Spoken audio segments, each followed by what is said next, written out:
Yeah, that's absolutely right, Jessica. So Mary Dye, she is a certified dietitian that specializes in working with folks who are battling eating disorders. She has an office here in Virginia Beach Town Center, and she says normally she would meet most of her clients here in her office, but she hasn't had those in-person meetings in more than 2 weeks now because of the coronavirus. And when you're battling an eating disorder severe enough where you have to meet it with the dietitian, those in-person meetings can be critical. Now, fortunately for Dye, she says she's had a lot of success with working with telemedicine, talking to clients via video chat. And a silver lining in all of this, she says, is a lot of virtual resources have since popped up since folks have been forced to be at home. So there's a lot of support groups using video conferencing websites like Zoom to meet. But also on social media, there's a round-the-clock meal support site on Instagram that people have been joining. So lots of good news there. Still, this can be a especially challenging time for someone who struggles with an eating disorder, and whether that be anorexia, binge eating, any other type of disorder, because they're also more likely to catch something like the coronavirus, it turns out.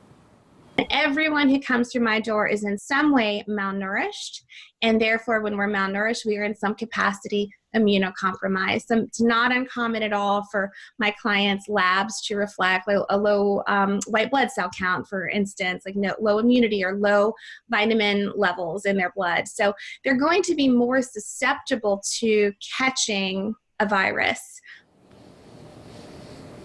So all the more important for folks like that to be at home, staying as safe as possible. But Di says being stuck at home can trigger old, unhealthy habits for her clients. Part of the reason is because so much is out of our control right now. So someone might try to take back some of that control elsewhere, basically taking control of what goes in and out of their body, which, can be difficult for someone with an eating disorder. Now, coming up later on WGNT, I'm going to talk about a popular trend that's happening right now on social media that can also be triggering for folks who are battling eating disorders. That's coming up later when you make that switch to WGNT. We're live here in Virginia Beach. Anthony Sabella, back to you.